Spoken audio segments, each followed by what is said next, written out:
Espace TV.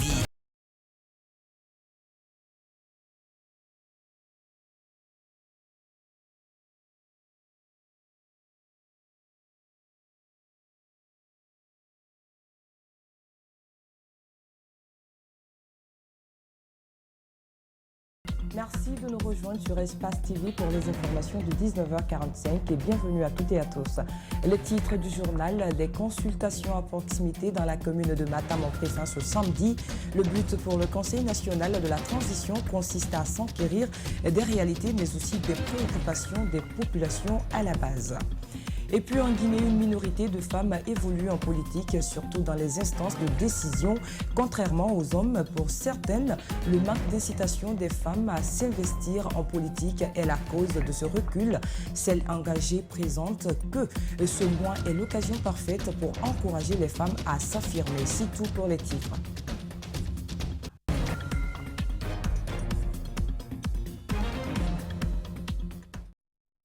Voilà plus d'une semaine que l'invasion russe sur l'Ukraine a commencé et la situation humanitaire se dégrade du jour au lendemain. Des autorités guinéennes ont même débloqué 10 000 $ pour soutenir leurs ressortissants bloqués dans ce pays en guerre.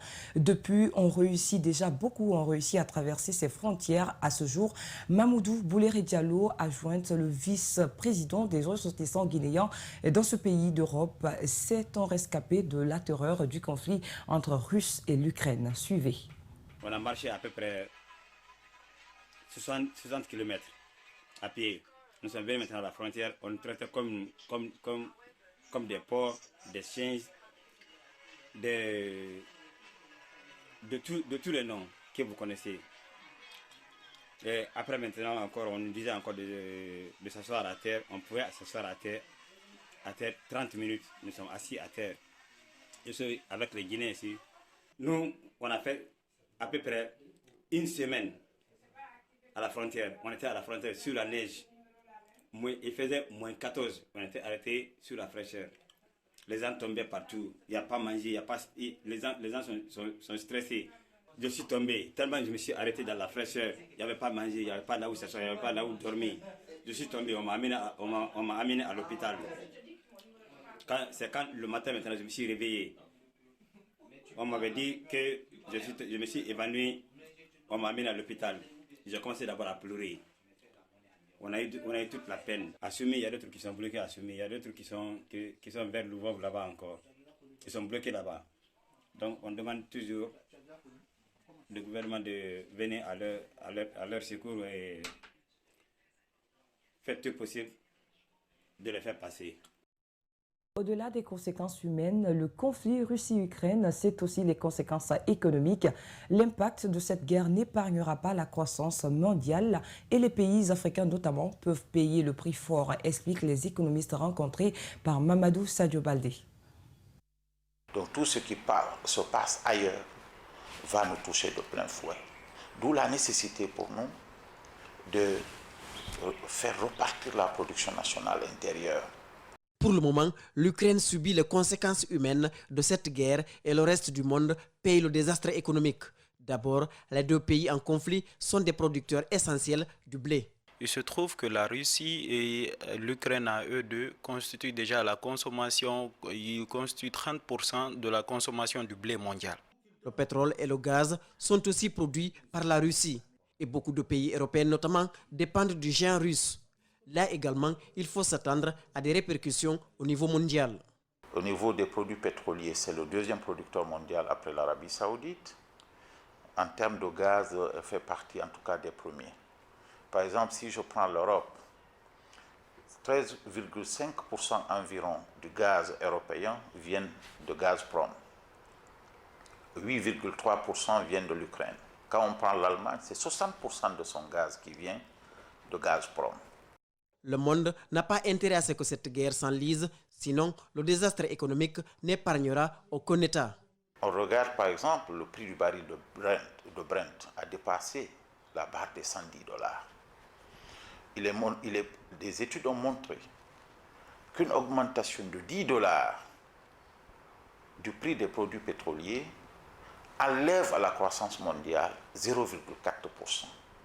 Donc c'est le pouvoir d'achat de toute la population mondiale qui va en subir le coût.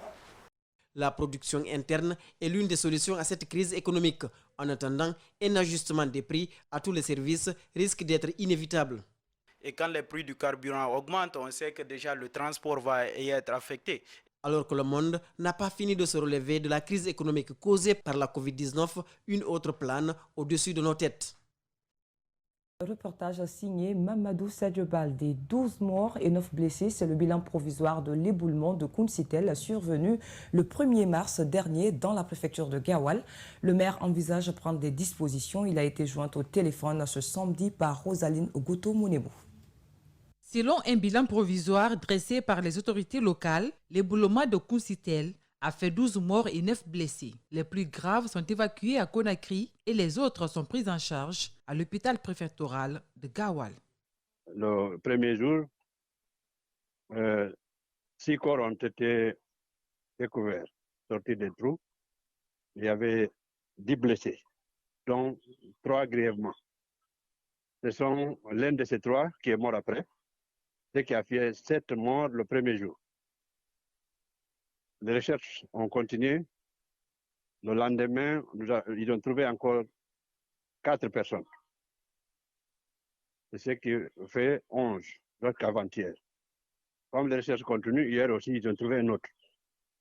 Ce qui fait total aujourd'hui 12 morts et 9 blessés. Pour l'heure, les recherches continuent et c'est la Croix-Rouge qui est chargée des opérations. Le bilan pourrait s'alourdir vu que la majeure partie des orpailleurs artisanaux dormaient dans les trous, ceux pour sauvegarder leur or. Les propriétaires de trous ne voulaient pas abandonner la partie. Comme quand ils sortent la nuit, les bandits viennent occuper.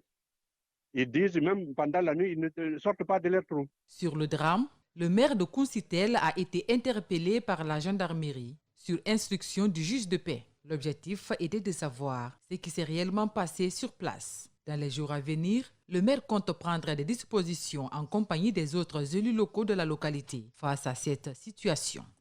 Bon, pour le moment, toujours c'est fermé, il n'y a pas de travail. Et nous allons nous réunir tous pour voir. Parce que moi, j'étais à la gendarmerie jusqu'à hier soir. Il faut noter que les corps sont rapatriés en Haute-Guinée, région d'origine des victimes, avec l'appui de la mairie, des orpailleurs et de la Croix-Rouge. On vous le disait dans les titres, le Conseil national de la transition a bouclé ce samedi les consultations de proximité dans la commune de Matam. Le but est d'écouter ces populations à la base pour recueillir les préoccupations réelles du pays en vue de tenir compte de l'avis de tout un chacun dans le processus de la transition en cours. Et le chef de la délégation se dit réconforté par l'intérêt des habitants de Matam pour la mission. Le point avec Aminata Massiri Bangora et Ibrahima Kamara. Pendant 4 jours, les habitants de la commune de Ratoma et les membres du CNT ont échangé sur de nombreuses thématiques liées à la réussite de la transition. Les participants ont proposé, entre autres, la lutte contre l'ethnocentrisme, le bipartisme, l'organisation des élections législatives et présidentielles acceptées de tous, l'élaboration d'une constitution et d'un chronogramme des élections, ainsi que la récupération des biens de l'État. Ils insistent d'ailleurs sur le respect de ces propositions. Ce que moi je les recommande, c'est de faire passer nos messages comme on l'a si bien dit ici, quoi. C'est tout ce que nous voulons, quoi. Nous ne voulons pas qu'ils cachent quelque chose. Tout ce qu'on dit ici, là, ils partent dire ça, comme on appelle, au président de la République. C'est ça que nous voulons. Justement, le chef de la délégation de cette mission du CNT promet un compte-rendu fidèle. Vous pouvez compter sur nous parce que nous n'avons absolument rien à gagner en refusant de dire la vérité de ce qui nous a été communiqué. On n'a jamais été habitué à mentir.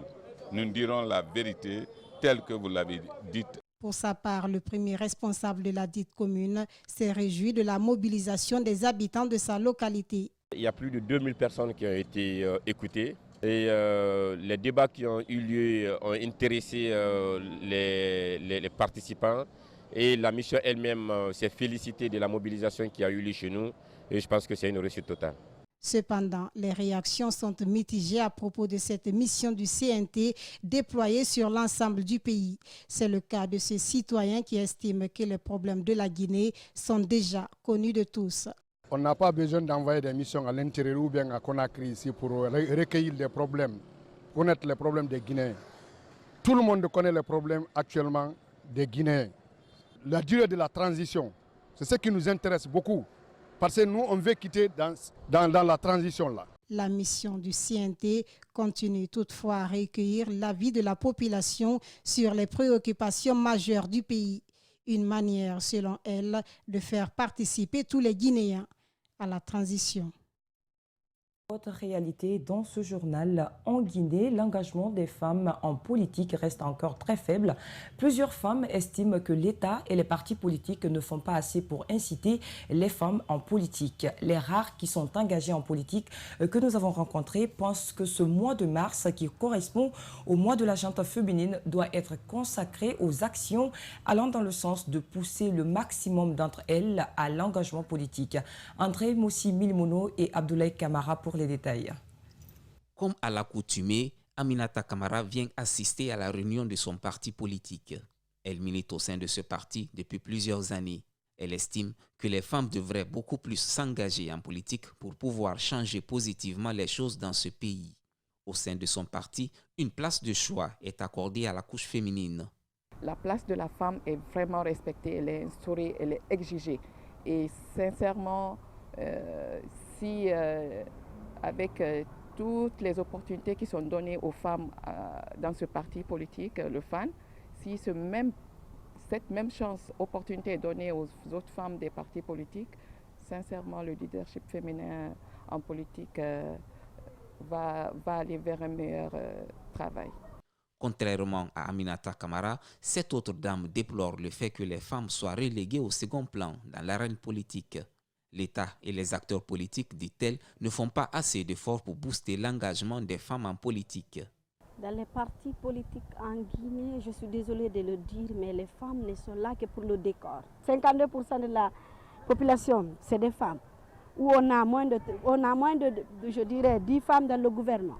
Au niveau des 8 régions administratives, on n'a même pas 3 femmes. Au niveau des 33 préfectures, on n'a même pas 10 ou 15 femmes. Elle invite l'État et les formations politiques à veiller à ce que les femmes soient beaucoup plus présentes dans les instances de prise de décision. Elle milite pour la parité. Que les partis politiques respectent le quota de 30% en attendant que nous ayons une loi promulguée sur la parité. Les hommes sont trop présents. Ce n'est pas mauvais, mais nous voulons juste qu'on nous fasse de la place. Aminata Kamara, quant à elle, demande aux femmes de s'impliquer. Elle les invite à faire de la politique car c'est un moyen efficace d'apporter sa partition au développement socio-économique du pays. Il y a les problématiques, c'est vrai, mais aujourd'hui, face à ces problématiques, il y a des solutions. Je les appelle à venir, à oser. Avec de l'audace, nous pourrions.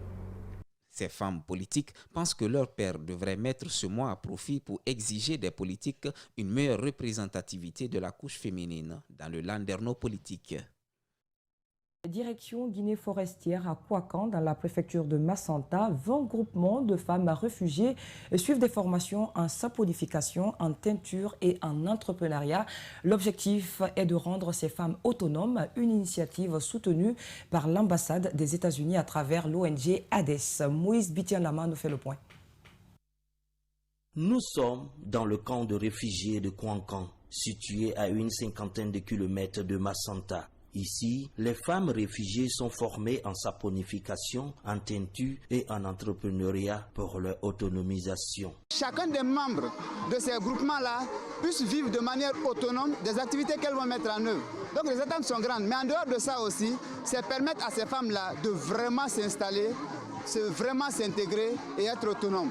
Et de pouvoir subvenir à leurs besoins, aux besoins de leur famille, de leurs enfants, de manière autonome et de cesser de tendre la main. L'ambassadeur des États-Unis se réjouit de l'importance qu'accordent ces femmes à ces différentes formations.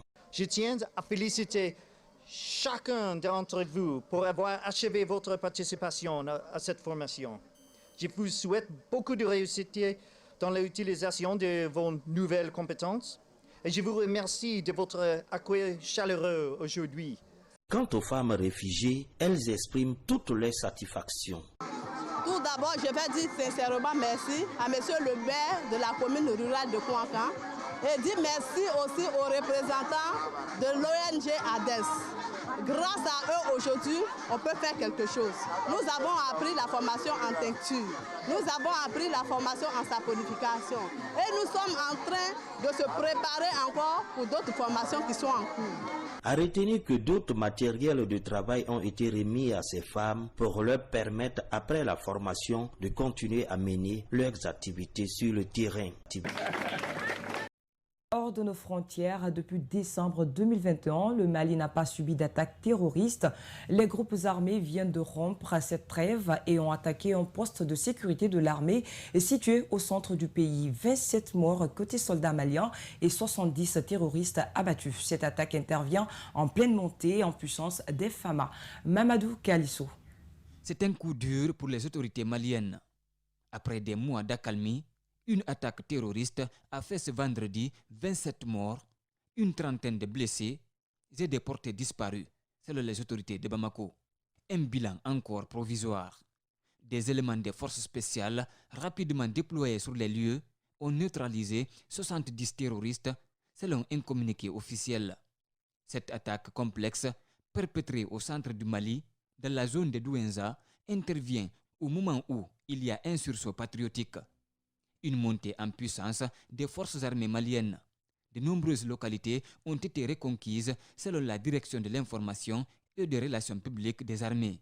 Le fruit d'une franche collaboration avec des partenaires sécuritaires de la MINUSMA et de la Russie. À cela s'ajoute le soutien populaire dont ont bénéficié les FAMA et les autorités de la transition.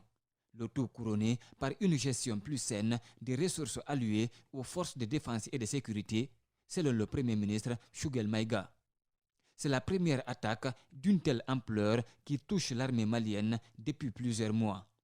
Risque-t-elle d'ébranler la détermination des femmes sur le terrain? Ainsi s'achève cette édition d'information, une réalisation de Bernard Kondouno, à la technique Aboubakar Fotesouma et Jean-Marie Debadouno. Merci de l'avoir suivi et la grande édition d'information vous sera présentée par Daouda Mohamed Kamara. Bonsoir.